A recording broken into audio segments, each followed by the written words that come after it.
జీవితాల్లో దేవుడు నమ్ముకున్న తర్వాత సడన్గా కొన్ని కష్టాలు వచ్చినప్పుడు కొన్ని రోజులు కష్టాలు పోతాయని వెయిటింగ్ చేస్తూ ఉంటారు. 2 నెలలు గడిచినా 3 నెలలు గడిచినా కష్టాలు పోకపోతే ఒక మాట పలుకుతూ ఉంటారండి. ఏమంటే దేవుడా మాకెందుకు దూరంగా ఉన్నావు అనే మాట కష్టాల్లో ఉన్న మనిషి దేవుడి ముందు ప్రార్థించినప్పుడు మాట్లాడుతూ ఉంటారు. అయితే మనుషుల జీవితాన్ని దేవుడు వదిలేస్తాడా అని ఆలోచన చేస్తే మన పరంగా చూసుకుంటే జన్మ తల్లిదండ్రులు ఎప్పుడూ కూడా బిడ్డల జీవితాన్ని వదిలిపెట్టేవారుగా ఉండరు. బిడ్డలే రెక్కలు వచ్చాక వాళ్ళు వదిలేస్తుంటారు. తల్లిదండ్రులు ఎప్పుడూ కూడా బిడ్డలతో జీవితం పంచుకోవాలి ఆశపడుతూ ఉంటారు. బ్రతికినంత కాలం కూడా వారికి ఏదో ఒకటి చేయాలి ఆశపడతారు తప్ప కలలో కూడా బిడ్డలు విడిచిపెట్టి వెళ్ళిపోవాలని కోరిక తలంపు తల్లిదండ్రులకు ఉండదు. ఈనాడు చాలామంది జీవితాలు కష్టాలు వంటి పరిస్థితులు వచ్చినప్పుడు వారు ఈజీగా పలుకుతున్న మాట, ఎందుకు మా జీవితానికి దూరంగా ఉన్నావు? దగ్గరగా నువ్వు ఉన్న వ్యక్తివైతే ఈ కష్టాలు ఇప్పుడు దాకా ఉండేయా? ఎప్పుడో తీరిపోయని చెప్పి వారు దేవునికి ప్రశ్నేశ్వరు మారిపోతూ ఉంటారు. ఒకసారి బైబిల్ చూద్దాం. కీర్తన గ్రంథం 13వ అధ్యాయము 1వ వచనాలు ధ్యానం చేసుకుందాం.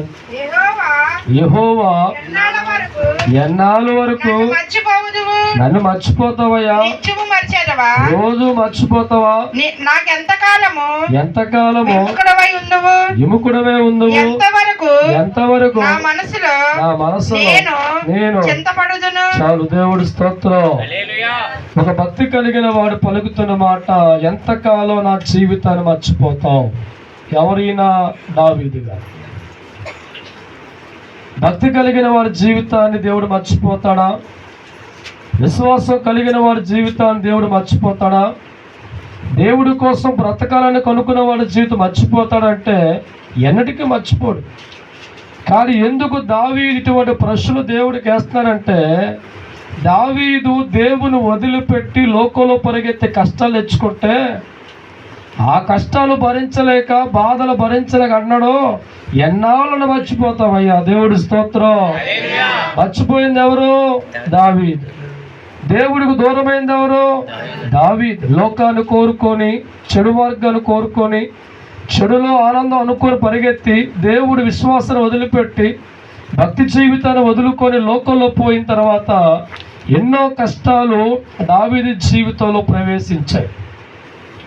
కష్టాల వంటి పరిస్థితుల్లో దావీదు జీవితం ప్రవేశించిన తర్వాత దావీదు పలుకుతున్న దేవుడితో మాటలు బాగా పరిశీలిస్తే, ఎన్నాళ్ళు మర్చిపోతావు నా జీవితాన్ని? కష్టాలు ఏడుతున్నాను, బాధల్లో ఏడుతున్నాను, ఎంతగా రోధించి ఏడుతూ ఉంటే నీ జ్ఞాపకం లేనా?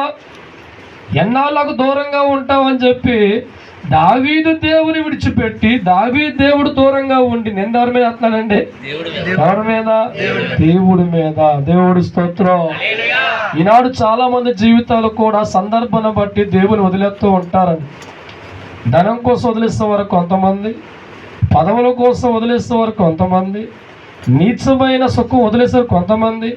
ఇలా దేవుని వదిలేసిన తర్వాత ఎన్నో కష్టాలు వాళ్ళ జీవితంలో వస్తూ ఉంటే ఆ బాధ తట్టుకోలేక దేవుడితో అంటారో, నన్ను ఎందుకయ్యి వదిలిపెట్టావు? దేవుడి స్తోత్రం. హల్లెలూయా. ఒక తల్లిగా నీ గుండె మీద చేయి చెప్పు, నువ్వు నీ బిడ్డ వదిలేస్తావా? ఒక తండ్రిగా నువ్వు చెప్పాలి, నీ కూతురు వదిలేస్తావా? జీవిత కాలం అంతా నీ కూతురుతో ఉండాలని కోరుకున్నట్లుగా, జీవిత కాలం అంతా నీ కొడుకుతో ఉండాలని నువ్వు ఆశపడిన వ్యక్తిగానే ఉంటావే. కలలో కూడా నీ కూతురుని విడిచిపెట్టాలని, కలలో కూడా నీ కొడుకుని విడిచిపెట్టాలని ఏనాడు నీ మనసు ఆలోచించేదే. ఒక మట్టి మనిషిగా చచ్చే నీవే ఇంత ప్రేమతో నీ కూతుర్ని అత్తుకుంటే ఆయన ఎక్కడరా? సర్వశక్తిమంతుడు. హల్లెలూయా. ఈనాడు చాలా మంది జీవితాలు సందర్భాన్ని బట్టి దేవుని వదిలేసి కష్టాలు తెచ్చుకొని వారు పలుకుతున్న మాటలు బాగా పరిశీలిస్తూ ఉంటే వారు అంటూ ఉంటే ఎన్నాళ్ళు మర్చిపోతావు? దేవుని వదిలేసిన మనిషి నింద వేసే ఎవరి మీద అండి? దేవుడి మీద. దేవుని విడిచిపెట్టి లోకంలో ఏదో ఉందని పరిగెత్తి జీవితాల కష్టాలు బట్టి పరిస్థితుల్లో పడిన తర్వాత ఆ బాధ తట్టుకోలేక, కష్టాలు తట్టుకోలేక ఈజీగా దేవుడు ఒక్కడే లోకు కొట్టాడు కాబట్టి ఆ దేవుడితో అంటాం, మాకు ఎందుకు దూరం అయిపోయావు నువ్వు? ఈరోజు మాకు తోడుగా ఉండి కష్టాలు వచ్చాయా అంటావు, నువ్వు మట్టిగా దేవుడికి తోడుగా ఉండవు. నువ్వు మాతో ఉండి బాధలు వచ్చాయా, నీకున్న భయంకరమైన శ్రమలు బట్టి, కష్టాలు బట్టి, దుఃఖాలు బట్టి, మనిషి దేవుని వదిలేసిన తర్వాత వచ్చిన కష్టాలు బట్టి మనిషి అంటాడు దేవుడితోనే, నన్ను ఎందుకయ్యా విడిచిపెట్టావు? దేవుడి స్తోత్రం. నమ్మిన వారు తప్పులు కొట్టండి. యోహాను సువార్త 6వ అధ్యాయము 26వ వచనం ధ్యానం చేసుకుందాం. 6:26 చదవండి. యేసు మీరు సూచనలను చూచడం వల్ల కాదు కానీ రొట్టెలు భుజించి తృప్తి పొందడం వల్లే. చాలు, దేవుడి స్తోత్రం. ఈనాడు చాలా మంది జీవితాల్లో దేవుని ఎందుకు బలంగా పడతారంటే డబ్బులు కలిసి వస్తాయనే, బాగా పంటలు పండుతాయనే, అంతేనా, 4 మూటలు బాగా వస్తాయని. ఈరోజు దేవుడు భక్తి గమనిస్తే ప్రారంభంలో యేసు ప్రభు అని వెంబడించిన 70 మంది అండి. ఎందుకంటే తిండి దొరుకుద్దని, బట్ట దొరుకుద్దని, ఇల్లు దొరుకుద్దని, వాకలు దొరుకుద్దని వెంబడించే బ్యాచ్గా 70 మంది పొరపాటున వారి కార్యాలు లేటైతే వదిలేస్తారండి. అవునా? ఆనాడు దేవుడు నమ్ముకున్నామని చెప్పిన ప్రజలు అన్నారు, 70 మంది, 1000 మంది ప్రజలు యేసును వెంబడితే ప్రభు పలుకున్నమాట వారి వైపు చూసి, ఒరే మీరు అక్షరమైన వెతకతలేదురా, రొట్టు ముక్కల కోసం వెంబడిస్తున్నారు. ఈ లోకములో ఒక అన్యుడు వారు దేవుడు అనబడిన వ్యక్తిని వెంబడితే కారణం పంటలో కలిసి వస్తుందని, పాడులో కలిసి వస్తుందని మాత్రమే వాడు భక్తి చేస్తాడు. వాడికి పరలోకం గురించి ఆలోచన ఎక్కడ ఆలోచన ఉండదు. సత్తే పరలోకం పోవాలి అని గురి వాడికి అవసరం లేదు. చనిపోతే పరలోక పట్నం చేరాలి అని కోరిక లేదు. వాడి భక్తి జీవితం అంతా వెంబడించే మార్గాలు పంట బాగుండాలి, పాడు బాగుండాలి, మూటలు బాగా రావాలి, ఇల్లంతా బంగారం అయిపోయి దానికోసం భక్తి. దేవుడి స్తోత్రం. దానికోసమే వారు వెంబడిస్తూ ఉంటారు. ఈనాడు చాలా మంది దేవుడు నమ్ముకున్న వారు కూడా దేవుడు కోసం వెంబడితే కష్టాలు వస్తే దేవుడు నిందే, నువ్వు శ్రమల వంటి పరిస్థితుల్లో ఉంటే దేవుడికి నిందగా మాట్లాడు. ఎందుకంటే నువ్వు తిండి కోసం వెంబడించే వ్యక్తి, తిండి దొరకకపోతే నీవు దేవుని తిడుతూ ఉంటావు. బట్ట కోసం వెంబడించే వ్యక్తి అయితే ఆ బట్ట నీకు దొరకకపోతే, ఆ బంగారం నీకు రాకపోతే, ఆ పొలం నీకు ఉండకపోతే వెంటనే అంటావు, ఎందుకయ్యా మర్చిపోయి మమ్మల్ని. ఆనాడు కూడా దేవుడు పలుకుతున్న మాట, ప్రజల వైపు చూస్తూ పలుకుతున్న మాట, ఒరే మీరు రొట్టు ముక్కల కోసం వెతికే బ్యాచ్గా ఉన్నారు కానీ జీవాన్ని వెతకటం లేదురా. సర్వశక్తి కలిగిన దేవుడిచ్చే ఆ మహాతరుణాన్ని వెతికేవారు లేక ఆ ప్రజల వైపు దేవుడు హృదయం కనబడుతున్నాయి, వారు రొట్టు ముక్కలు ఏంటంటే వెతుకుతూ ఉన్నారు. దేవుడి స్తోత్రం. హల్లెలూయా. ఆనాడు 70 మంది యేసు ప్రభువుని వెంబడిస్తే ప్రారంభ దినాల్లో మిగిలిన ఎంతమంది? 11. ఎందుకంటే యేసు ద్వారా రొట్టు ముక్క వచ్చినంత కాలం కూడా వారు వెంబడించారు. యేసు ఎప్పుడైతే ప్రభు కష్టాల్లో పడ్డాడో పారిపోయినంతే. ఈ 70 మంది జీవితాల్లో మిగతా బ్యాచ్ వెళ్ళిపోతూ ఉంటే 11 మంది మిగిలిపోయారు. వారి వైపు ప్రభు అన్నాడు, మీరు వెళ్ళిపోతారా? వారు అన్నారు, అయ్యా ఎక్కడికి పోతామయ్యా, జీవం గల మాటల వాడు నీవే తండ్రి. దేవుడు అంటే పేతురు రొట్టు ముక్కల కోసం దేవుని వెంబడించలా, ఈ లోక ధనదాల కోసం దేవుని వెంబడించలా, వెండి బంగారం కోసం దేవుని వెంబడించలా, పొలాల్లో కలిసి వస్తుందని, మేడలు కడతామని, వడ్డానం కొట్టామని, గొలుసులు కొనుక్కుంటామని ఈ లోకమున కలిసి వద్ద నమ్మలా. వారి వెంబడింపు, వారి జీవితాల్లో నమ్మకం సత్య పరలోకం పోతామని. అందుకే వారి జీవితాల్లో అన్నం ఉన్నా లేకపోయినా, తిండి ఉన్నా లేకపోయినా, బట్ట ఉన్నా లేకపోయినా వారు ఎక్కడ దేవుడు నిందించలేదు, ఎక్కడ ప్రశ్నలు వేయలేదు. కానీ ప్రతి సందర్భంలో దేవుడితో గడపడానికి అడుగులు వేసేవారికి మారి ఎక్కడికో జీవం పోయి. దేవుడి స్తోత్రం. హల్లెలూయా. అందుకే దేవుడు వాక్యం అంటుంది, ఈనాడు ఎంతో మంది జీవితాల్లో దేవుని విడిచిపెట్టి కేవలం ఒక పదవి కోసం వదిలేసి చాలా మంది ఉన్నారు. ఒక పదవి కోసం దేవుని విడిచిపెట్టేవారు, బంగారం కోసం దేవుని వదులుకున్నవారు, డబ్బు కోసం దేవుని వదులుకున్నవారు, ఆస్తులు కోసం చాలా మంది లోకంలో ఉన్న కేవలం వారి వెంబడిప్పు కారణం వారు దేవుని వదిలేస్తారు. తర్వాత కష్టాలు బాధలు రాగారంటారో నువ్వెందుకు వదిలేస్తావయ్యా? దేవుడు స్తోత్రం. ఇప్పుడు చెప్పాలి సోదరా, దేవుని అన్ని వేళ పట్టుకునే వ్యక్తిగా నువ్వు ఉన్నావా? దేవుని విడిచిపెట్టేవాడుగా నువ్వు మారిపోయి కష్టాలు జీవితాలు వస్తే, బాధలు జీవితాలు వస్తే మనిషి నోరు పలుకుతున్న మాట ఎందుకు వదిలేస్తావు? నువ్వు దేవుని వదిలేసిన వ్యక్తిగా ఉంటావు, కానీ నిందలు వచ్చినప్పుడు కష్టాలు రాగానే మనిషి పలుకుతున్న మాట ఏంటంట, దేవా నన్ను ఎందుకు వదిలేస్తావు? దేవుడు స్తోత్రం. సామెతల గ్రంథం 1వ అధ్యాయము 32వ వాక్యం ధ్యానం చేసుకుందాం. సామెతలు, జ్ఞానము లేని వారు దేవుని విడిచిపెట్టదరు, నాశనం అయిపోతారు. దేవుడు స్తోత్రం. ఏంటంట? జ్ఞానము లేనివాడు దేవుని విసర్జించి నాశనమగుదురు. బుద్ధిహీనులు దేవుడి క్షేమాన్ని కలిగిన నిర్మూలమైపోతారు. దేవుడి స్తోత్రం. ఈ లోకంలో జ్ఞానము లేనివాడు దేవుని వదులుకుంటాడు, జ్ఞానము లేనివాడు దేవుని విసర్జించే వ్యక్తులుగా మారిపోతూ ఉంటారు.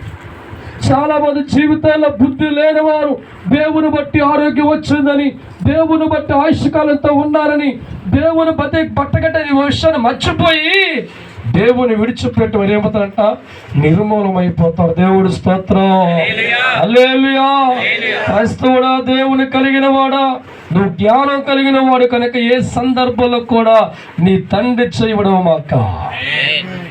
ఏ పరిస్థితుల్లో కష్టాల్లో ఉన్నా, బాధల్లో ఉన్నా, శ్రమల్లో ఉన్నా, అప్పుల్లో ఉన్నా, నిందల్లో ఉన్నా, రోగాలు జబ్బులతో వ్యాధులతో ఉన్నా, నువ్వు ఎప్పటికీ కూడా నీ తండ్రిలో మాట పని. ఎందుకంటే ఆయన ఎప్పుడు నీతో గుర్తించు. దేవుడి స్తోత్రం.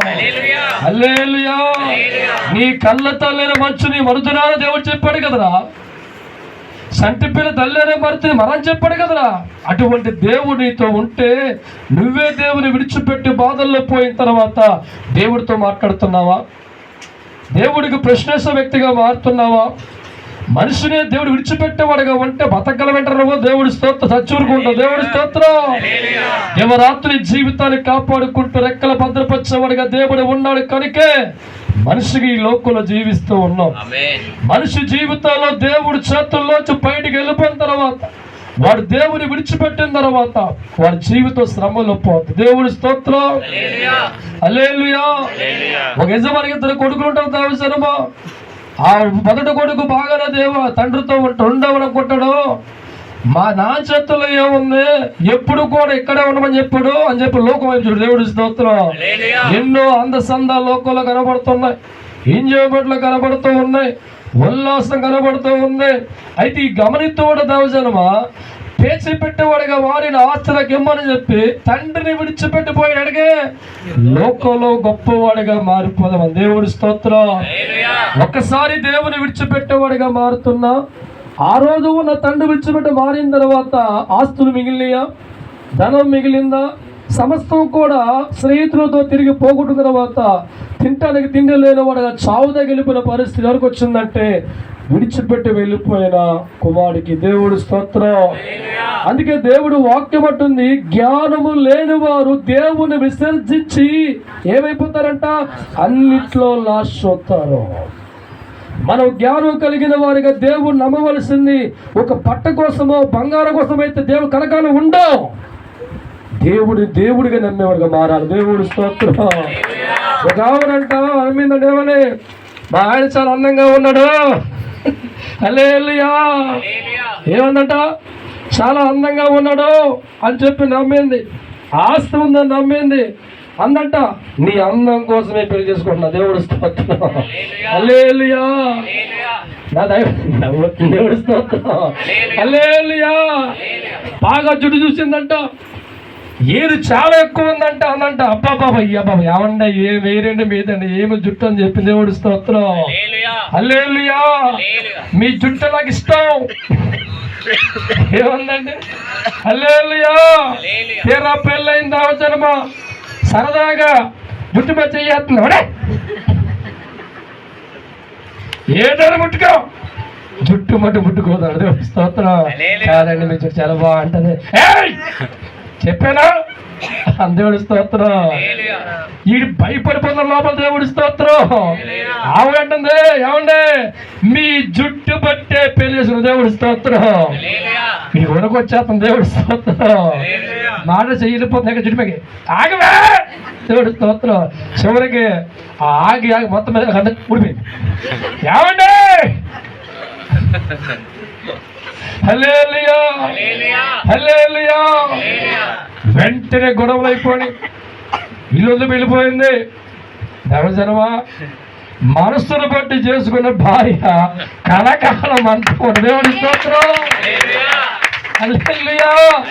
ఈరోజు యేసుక్రీస్తు జీవితాన్ని ఆస్తుల కోసం, ధర్మం కోసం, పొలాల కోసం, బంగారం కోసం నమ్ముకున్న క్రైస్తులు అయితే ఎంతకాలం దేవుడితో కలిసి నడవలేవు. రాసుకుంటారు దేవుడి స్తోత్రం. జీవాన్ని ప్రేమించే వ్యక్తి అయితే, పరలోకం ప్రేమించే వ్యక్తి అయితే, నీ తండ్రిని ప్రేమించే వ్యక్తి అయితే చచ్చే వరకు దేవుడితో ఉంటావు, దేవుడు బాగుపడతావు. దేవుడి స్తోత్రం. హల్లెలూయా. ఆనాడు యోధా జీవితం బాగా పరిశీలిస్తూ ఉంటే ఎక్కడో గాలి తిరిగే వాళ్ళు పిలుచుకొని దేవుడి పక్కన చోటిచ్చి శక్తితో నింపి వాడుకునే విధాల్లో పరిగెడుతూ ఉంటే యోధా అనుకున్నాడు యేసుతో నాకేమొద్దని చెప్పి డబ్బు కోసం పరిగెత్తి వదిలేసాడు. దేవుడిని వదిలేసాడు అంతే. డబ్బు కోసం దేవుణ్ణి నమ్ముకున్న వాడిగా మారిపోయి ఎవరు? యోధా.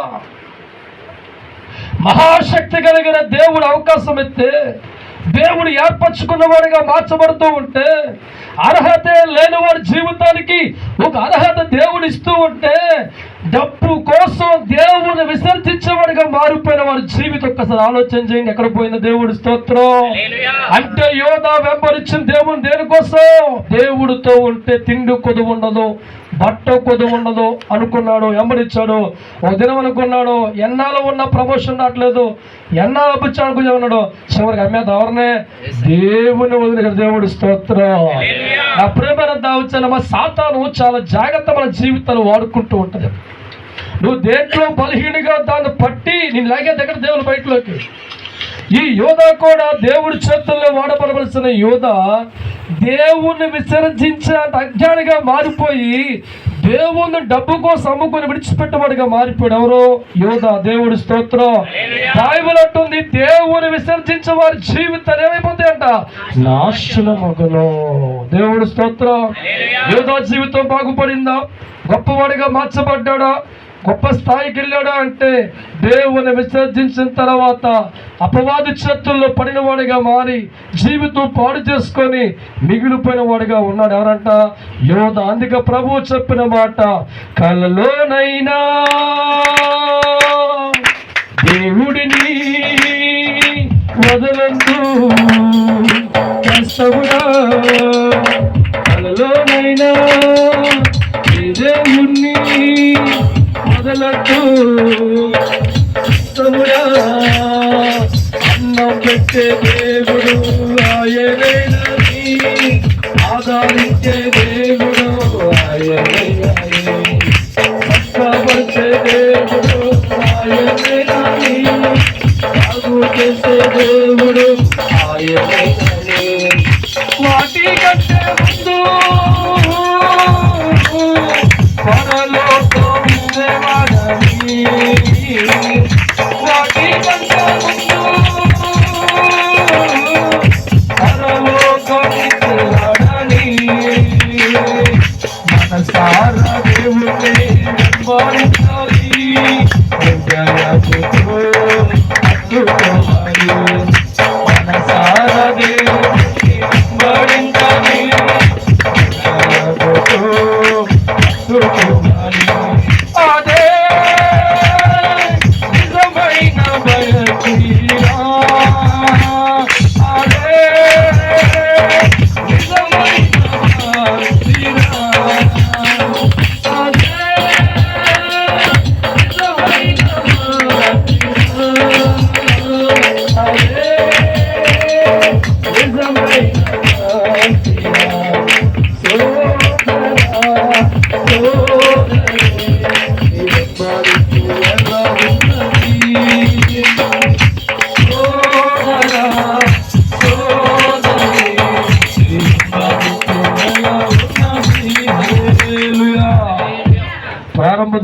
దేవుని నమ్ముకున్నాం అనుకున్నాను, నా ఇల్లంతా బంగారంగా మారిపోద్ది. హల్లెలూయా.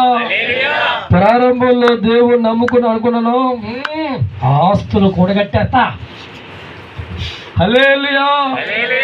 ప్రారంభంలో దేవుడు నమ్ము అనుకున్నాను, అబ్బా కుబేరుగా మారిపోతా అనుకోలేదురా బాబు. దేవుడు స్తోత్రం. అనుకున్నాను, చచ్చే వరకు ఇటువంటి దేవుడు సంపాదించుకోవాలి. ప్రభు ప్రేమ తెలియక, ఆయన కృప తెలియక, నువ్వంటే ఎంత పిచ్చో తెలియక అన్ని వెతికో తప్ప దేవుడితో ఉన్న అవసరం లేదు చాలా మంది.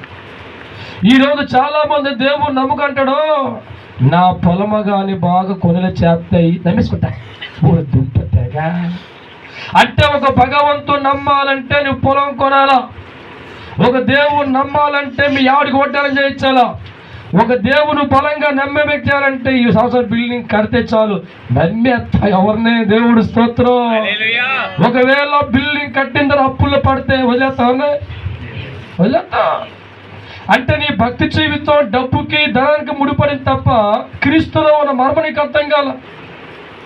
అందుకే చాలా మంది జీవితాలు ఆ రూట్లో దేవుణ్ణి నమ్ముకుంటారు. ఒకవేళ పొరపాటున ఆ తర్వాత ఆ పొలం పోతే బిల్డింగ్ అమ్ముకుంటే ఆ బిల్డింగ్ తో పాటు దేవుని కూడా అమ్మేసి వెళ్ళిపోతాం. దేవుడు స్తోత్రం. హల్లెలూయా. అందుకే దేవుడు వాక్యం అంది ఇక్కడ, అజ్ఞానం కలిగిన మనుషుల జీవితం మారకు, ఎందుకంటే వారు మర్చిపోతారు దేవుణ్ణి. దేవుడు ఇచ్చిన శాపాన్ని వారు గుర్తించరు, దేవుడు ఇచ్చిన ఆరోగ్యం వారు గుర్తించరు. ఈ ఆరోగ్యం కంటే నీ ఆస్తులు ఎక్కువేంట్రా చెప్పాలా? దేవుడి స్తోత్రం. హల్లెలూయా. యాపిల్ సంస్థ అధిపతికి లక్షల కోట్ల ఆస్తు తప్పకుండా వస్తుంది. దేవుడి స్తోత్రం. ఎన్ని కోట్లు వస్తుందండి? లక్షలు. ఎక్కడ చూసినా ఫ్యాక్టరీలు తనవే, కార్లు తనవే, లక్షల కోట్లు ఉన్నాయి. ఎవరికే? యాపిల్స్ అధికారికి ఒక జబ్బు వచ్చింది, మందులు ఇద్దరు. ఏం చేస్తావో చెప్పండి. ఎవరా ఇల్లు బాగా డబ్బు పెట్టుకోడు, దేవుడు ఇస్తూ చచ్చిపోయాడు. హల్లెలూయా. లక్షలాది కోట్ల రూపాయలు వాడి జీవితంలో ఉన్నాయి, కానీ ఒంటిలో మందు లేని రోగం వచ్చింది, చచ్చిపోయాడు. దేవుడు స్తోత్రం. ఆరోగ్యం ఉంది కదరా, తప్పుడు కొట్టు ఒకసారి. హల్లెలూయా. ఒంటికి ఆరోగ్యం ఉంది, చక్కగా ఇంటికి పోయి తింటలో శుభ్రంగా ఆరోగ్య పని, అది అదృష్టం, అది అదృష్టం. ఎలాగ ఒక రోజున చెప్పుకుందాం ఒకసారి నవ్వాలి. దేవుడు స్తోత్రం. ఒక రాజుగారు ఇంట్లో చాలా బంగారం ఉంది, డబ్బు ఉంది. ఆ ఇంటిలో ఒక పనివాడు పనిచేస్తూ ఉన్నాడు. ఈ పనివాడికి ఊరి చివర చిన్న గుడిసెలో ఉంది. ప్రతిరోజు చక్కన గుడిసెలోకి వెళ్ళి చొక్కా ఇప్పేసి పక్కన పడి తాను చేసుకొని చిన్న ప్రార్థన చేసుకుని హాయిగా తలుపులు బార్లు పడుకునేవాడు. దేవుడు స్తోత్రం. మంచి నిద్ర పెట్టదులే. దేవుడు స్తోత్రం. తెల్లవాళ్ళు లేచేవాడు కాదు. ఒకసారి రాజుగారు నాడు తీర్థయాత్రలు పోతున్నాడు రా బాబు అని పెద్ద మూట ఇచ్చాడు. ఏంటది? డబ్బు బంగారం అంతా కలిపి. సరే ఏం చేస్తావు, రాజుగారి మాట కొట్టేయకూడదు చెప్పి ఈ మూట మొయ్యిలో ఇచ్చినడికే ఇంటికి ఎక్కడ పెట్టాలి దీన్ని? ఇప్పుడు భయం, అమ్మో దొంగల చూద్దని చెప్పి ఇంట్లో టంకు పెట్టి ఉందంట. ఏం పెట్టే? ఆ టంకు పెట్టిలో పెట్టి టంకు పెట్టి మీద మంచం వేసి ఆ మంచం మీద పడుకుని. దేవుడి స్తోత్రం. హల్లెలూయా. 2 నెలల పాటు రాజుగారు రాడా. ఈ రాజుగారు ఈ మూట ఎవ్వకమును పుష్టిగా ఉండేవాడు, ఆరోగ్యంగా ఉండేవాడు, చక్కగా బాగుండేవాడు. ఈ రాజుగారి మట్టికి పక్కగా ఉండేవాడు. దేవుడి స్తోత్రం. ఈ రాజుగారు తీర్థగా వచ్చేటప్పటికి ఇది పీనిగా అయిపోయాడు. ఏమైపోయాడు? ఒకప్పుడు మూట మొయ్యలై తెస్తున్నాడు. ఇలాగైపోయామంటారా రాజుగారు? ఏ ముహూర్తాన్ని 340 ఎత్తావు కానీ నా నిద్రపోయింది, నా ఆరోగ్యం. ఎందుకంటే ప్రతిరోజు చొక్కా ఇప్పేసి బార్లో పడుకునే వాళ్ళు తలుపులు తీసేసి ఏనాడు మూట ఎత్తావా రాజుగారు? భయం పట్టుకుంది. ఈ 2 నెలలు నాకు పగలు నిద్రలేదు, రాత్రి నిద్రలేదు బాబు. మీకు నమస్కారం బాబు. దేవుడి స్తోత్రం. హల్లెలూయా.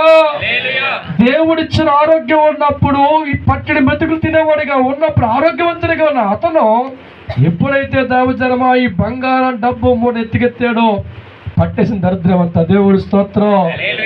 నిజమైన ఆనందం పోయింది, సంతోషం పోయింది, నెమ్మది పోయింది. ఎప్పుడైతే మరలా మూడు రాజు ఇచ్చేసాడో అప్పుడు అన్నాడు, 100 ఏళ్ల పాటు ఆశీర్వదించే తండ్రి ఉంటే ఎంత సుఖము. ఆశీర్వదించే తండ్రి ఉంటే ఎంత సుఖము. పగలైనా ఆనందము దేవుడితో, పగలైనా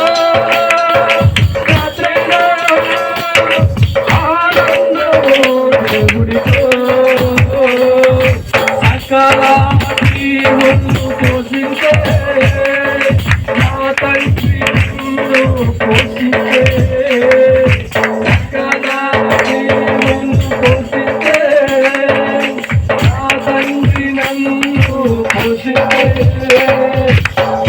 లేకుండా దిగులు లేకుండా అశాంతి లేకుండా దేవుడు పొందాను. లేకుండా దిగులు లేకుండా అశాంతి లేకుండా దేవుడు పొందాను. దినమో దినమో దేవుడి మాటలు, దినమో దినమో దేవుడి మాటలు.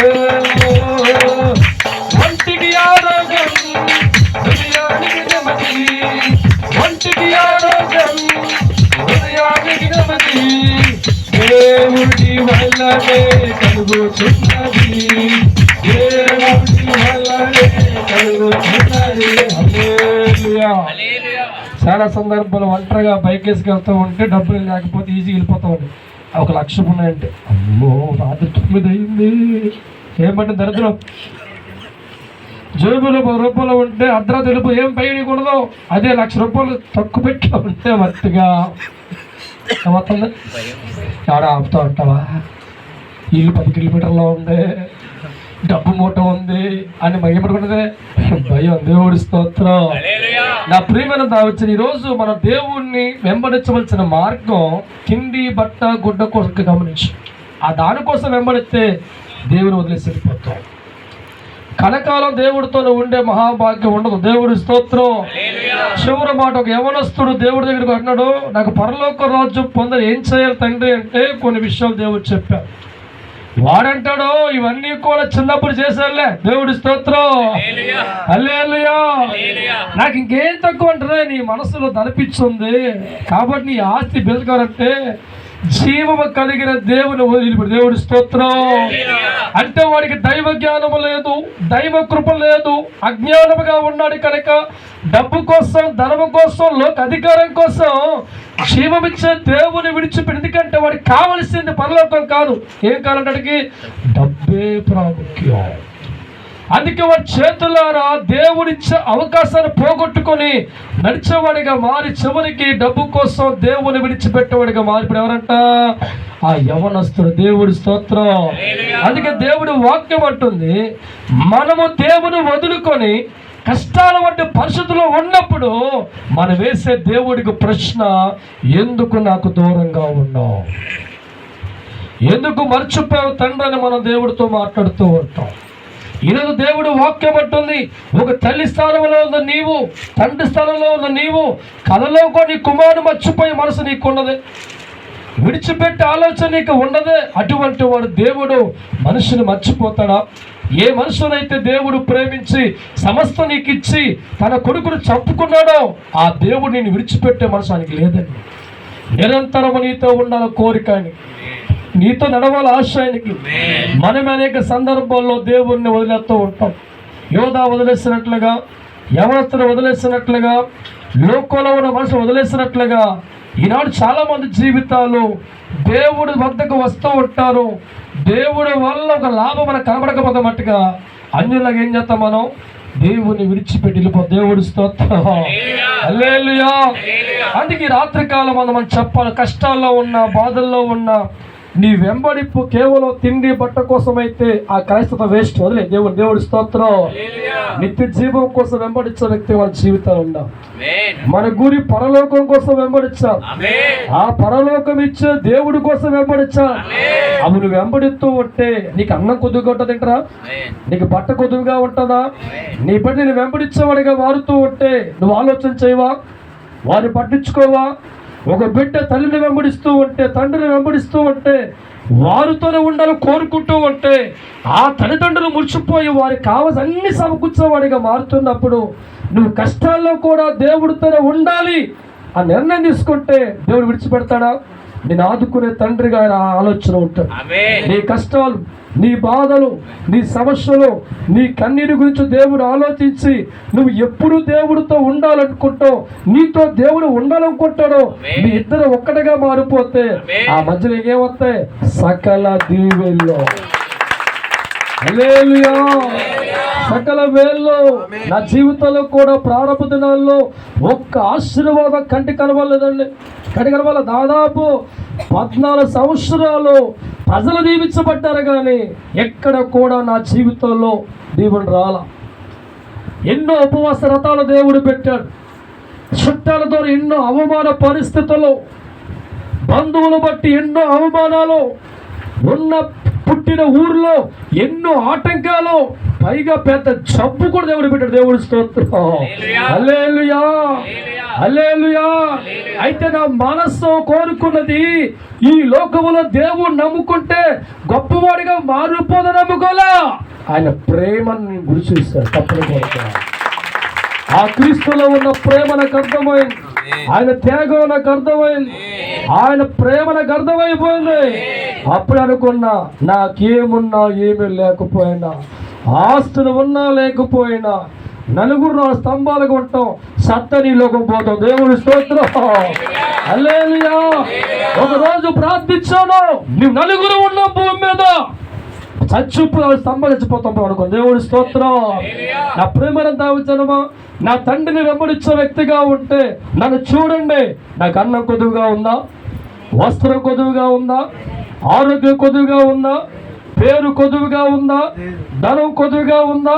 లేదా. ఎందుకంటే దేవుడు మాత్రమే వెంబడించే వ్యక్తిగా ఉంటే ఏ కొద్దు మనకు ఉండదండి. దేవుడు మాత్రమే కావాలని కోరుకుంటే ఏ కొద్దు ఉండదండి. దేవుడికి మాత్రమే ఉండాలని కోరుకుంటే ఏ కొద్దు. ఎందుకంటే అన్నిటి కోసం మనం వెంబడిస్తే అది జరగన దినాన వదిలేస్తావు దేవుడిని. నువ్వు కోరుకున్న కోరికను బట్టి దేవుని వెంబడిస్తే ఆ కోరిక ఆలస్యమైన వదిలేస్తావు, జరగకపోయినా వదిలేస్తావు. నువ్వు చేసుకున్న మొక్కుబడి బట్టి దేవుని వెంబడిస్తే అది జరగకపోతే వదిలేస్తావు. అందుకే ఈనాడు దేవుడు వాక్యం అంటుంది, తిండి కోసం బట్ట కోసం నమ్మే క్రైస్తవులు బ్రతకూడదు, దేవుడు కోసం నమ్మే వరకు బ్రతకాలి. అప్పుడే నీతో కలకాలం దేవుడు ఉంటాడు. దేవుడితో నీ ఉంటావు. నీ కష్టాల్లో తోడుగా ఉంటాడు, నీ సుఖములో తోడుగా ఉంటాడు, నీ బలహీనతలో తోడుగా ఉంటాడు, నీ ఆరోగ్యంలో తోడుగా ఉంటాడు. నీ భూమి మీద ఉన్నంత కాలం నువ్వు దేవుడితో ఉంటావు. ఒకవేళ మరణిస్తే నువ్వు పరలోకంలో ఉంటావు. దేవుడి స్తోత్రం. హల్లెలూయా. అటువంటి వెంబడింపు మన జీవితంలో కావాలి. ఆత్మ మాట్లాడుతున్నా. పాత సంవత్సరం అంతా ఏదేదో మొక్కుకొని టార్గెట్ చేసుకొని అనుకో. దేవుడి స్తోత్రం. ఒక ఆవిడ నాకు ఫోన్ చేసింది. ఒక ఆవిడ ఫోన్ చేసింది. ఆవిడ అంటుంది, 6 నెలల్లో ఈ కాలు జరగకపోతే చచ్చిపోతా. దేవుడి స్తోత్రం. దేవుడి స్తోత్రం. ఏమంటుంది నాతో? నాకు భయం వేసింది. 5 సంవత్సరాలు చూశాను, ఏమి జరగలేదు. నీ బాగా అందిస్తున్నాలని దేవుళ్ళకి వచ్చాను. ఈ 6 నెలల్లో ఈ కార్యం జరగలేదా? చచ్చిపోతా. ఏం చేయాలి చెప్పండి? నా ఫోన్ కొట్టింది. దేవుడి స్తోత్రం. అమ్మా చావద్దా, నా మీదకి వస్తుంది బాబు. దేవుడి స్తోత్రం. హల్లెలూయా, హల్లెలూయా. అంటే ఆవిడ భక్తి, దేవుని వెంబడించే విధానము, అనుకున్న కార్యము కోసమే దేవుడు నమ్మి తప్ప నిత్య జీవము కలిగిన వాడు యేసు నమ్మలేకపోయింది. యేసు నమ్ముకుంటే పెళ్ళికి పెళ్ళి అయిపోతుంది, యేసు నమ్ముకుంటే కొడుకు పుడతాడు. బాబోయ్ దేవుడి స్తోత్రం. మనకి దేవుడి స్తోత్రం. హల్లెలూయా. ఎలాగా నీకు ఇస్తాడు రా దేవుడు? బిడ్డలు ఇవ్వడా, సంతానం ఇవ్వడా, అన్ని ఇస్తాడు. అయితే నమ్ముకోవలసిన మనస్సు నిత్యము నమ్ముకోవాలి. దేవుడిగా నమ్ముకోవాలి. దేవుడి స్తోత్రం. ఈ మాట చెప్పండి. దేవుడి స్తోత్రం. ఎవరు ఇష్టపడ్డారో అంటారో, నన్ను ప్రియ ఆశీర్వదించవా అంటారు. దేవుడి స్తోత్రం. ఏమంటదండి? నన్నుగా ప్రేమించి వచ్చావా నా ఆస్తిని అంట దేవుడి స్తోత్రం. నిన్ను కాదా ఆస్తి నిలుపుకోట దేవుడి స్తోత్రం. నిన్ను కాదు నీ ఆస్తిని ఒప్పుకుంటుందా? దేవుడు అన్నాడు నన్నుగా ప్రేమించావా, అలా ప్రేమిస్తే జీవితకాలం హల్లెలూయా. ఈనాడు అన్యుల్లాగా దేవుడు నమ్ముకునే వ్యక్తులు చేసే పొరపాట్లను మనం చేస్తున్నామండి. వాళ్ళు అంటూ ఉంటారు ఇది చేత అమ్మ కేత అంట దేవుడు హల్లెలూయా. వారి జీవం కోసం ఆలోచన ఉండదు, పరలోకం గురించి ఆలోచన ఉండదు, సత్య నెక్స్ట్ జీవితం ఏంటి ఆలోచన ఉండదు. కానీ వారన్నీ కూడా వారు ఈ లోకపరమైన వాటి కోసమే భక్తి చేస్తారు, వాటి కోసం వెంబడిస్తూ ఉంటారు, వాటి కోసం సన్నిలో ములుగుతూ ఉంటారు, వాటి కోసం ఎన్నో త్యాగాలు చేస్తారు. కానీ మన క్రైస్తవులు అండి, జీవము కలిగిన దేవుడి బిడ్డలమండి, మన బతుకలు ఉండకూడదండి. అలా ఉంటే దేవుడికి బాధ. నువ్వు నమ్మవలసిన మొదటగా క్రీస్తు అంగీకరించాలి, ఆయన జీవం అంగీకరించాలి, ఆయన పరలోకం అంగీకరించాలి, దానికోసం దేవుడిని నమ్ముకోవాలి. అలా నమ్మిన వ్యక్తి అయితే నీ ఒళ్ళంతా రోగాలతో ఉన్న పల్లెత్త మాట దేవుడు అనం. నీ ఇంట్లో సోల బియ్యం లేకపోయినా దేవునేవను, ఎవడ కాంట ఉమ్మేసినా దేవునేవను. దేవుడి కోసం పరిగెడుతూనే ఉంటావు, నిందలు పడుతూనే ఉంటావు, అవమానపడుతూనే ఉంటావు, ఇంట్లో సార్లు బియ్యం ఉండదు. అప్పుడు తనకు ఇప్పుడు కూడా పొరపాటు దేవుడు ఏమనంటే ఏమన్నా దేవుడి స్తోత్రం పల్లెత్తు మాటలు కూడా అంటాం ఐ లవ్ యూ జీసస్. దేవాను ఇష్టం అని చెప్తావు తప్ప ప్రశ్నలు వేసేవారిగా నువ్వుంటే ఈ కర్మ వచ్చేదా, నువ్వుంటే ఈ బాధ వచ్చేదా, నువ్వుంటే ఈ తెగులు వచ్చేదా అని మనం అంటాం. కొన్ని సందర్భం మనం జారిపోతూ వెళ్ళిపోతాం. పక్క దేవుడి స్తోత్రం. అందుకే రాత్రికాలం ప్రభు ఆత్మ చెప్తున్నారు, ఎప్పుడు కూడా దేవుని విసర్జించే మనసు మనకు ఉండకూడదు. ఎందుకంటే ఎప్పుడు నిన్ను నన్ను దేవుడు విడిచిపెట్టలేదమ్మా. ఎందుకంటే ఒక మనిషి జీవితం దేవుడు విడిచిపెడితే పాతగడిచే చచ్చిపోతాను. ఎందుకంటే నేను చెప్తాను మన ఆత్మలకు కంచెగా దేవుడు చెయ్యి ఉంది కనుక మనం చెప్తున్నాం. ఏ క్షణమైతే నిన్ను దేవుడు వదిలేస్తాడో నీ వెనక 24 hours మరణంతో సంచరిస్తాడు. తెలుసా మీకు? 24 గంటలు నీ వెనక ఒక మరణదూత ఉంటుంది. మనిషిని దేవుడు వదిలి మనం వెళ్ళిపోతాడు అంతే. ఈరోజు మన జీవితాల్లో మన వెనకాల అఖండమైన దేవుడు ఎప్పుడు ఉన్నాడు కనుక ఈరోజు ఈ ప్రార్థనలో పాల్గొనే అవకాశం కలిగింది. అందుకే మనం గమనించాలి, మన వెంబడింపు కొంతకాలము ఉన్నదంటే కారణం కార్యము కోసం, బట్ట కోసం, బంగారం కోసం, వాకుల కోసం నమ్మే ఒక భక్తులమైతే కలకాలం దేవుడితో ఉండే అవసరం నీకు ఉండదు. కలకాలం దేవుడితో ఉండే స్థితి నీకు ఉండదు. ఏ కార్యము లేట్ అయినా, ఎటువంటి ఇబ్బంది కలిగినా దేవుని మాట్లాడుతాం, దేవుని ప్రశ్నిస్తాం, దేవుని వదిలిపెట్టి మళ్ళా మన ఆరతలోకి మన దూపాలకు పోతాం. దేవుడి స్తోత్రం. క్రీస్తును క్రీస్తుగా ప్రేమించే మనుషులు దేవుడికి కావాలి. క్రీస్తును క్రీస్తుగా అంగే దేవుడికి కావాలి. క్రీస్తుని నమ్ముకుంటే డబ్బుతో నమ్మొద్దురా, పరులకు వద్దని నమ్ము. క్రీస్తుని నమ్మితే మోట్ల కోసం నమ్మమాక. దేవుడి స్తోత్రం.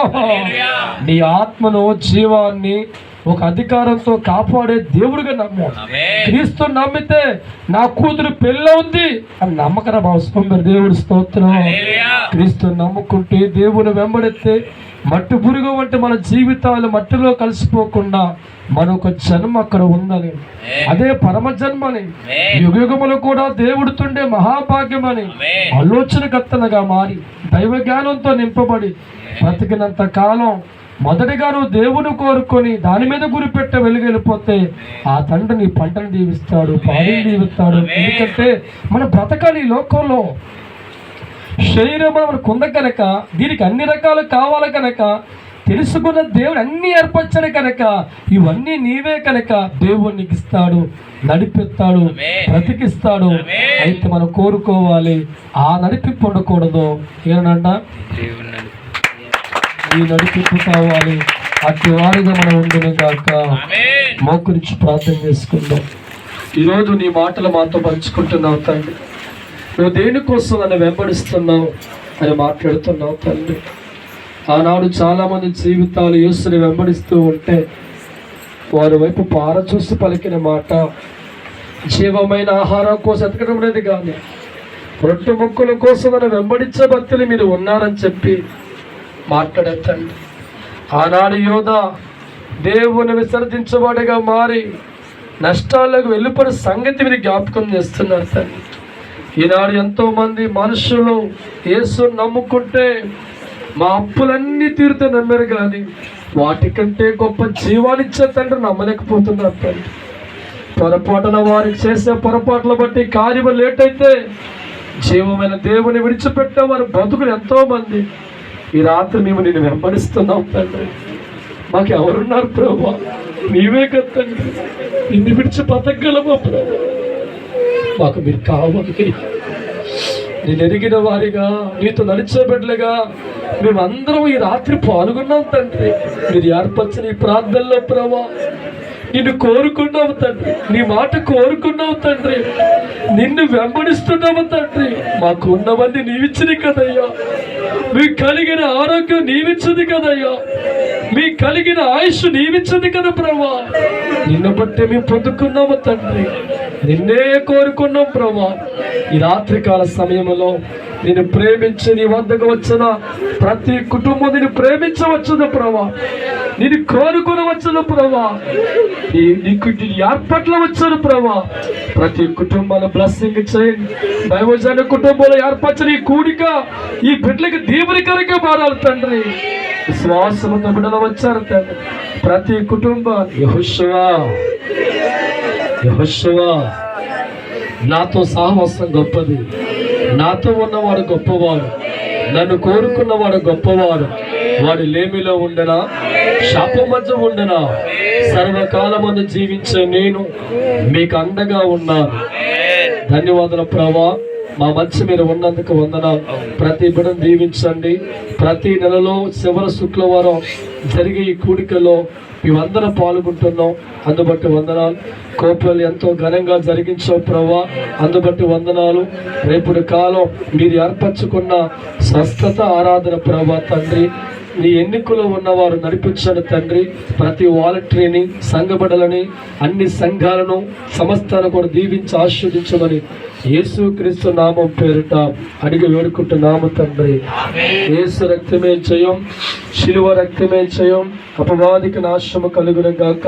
తండ్రి ప్రేమ, క్రీస్తు కృప, పరిశుద్ధాత్మ సావాసం సదాకాలం తోడే నిలిచిన గాక. నమ్మిన వారు తప్పని కొడుతూ లేచిన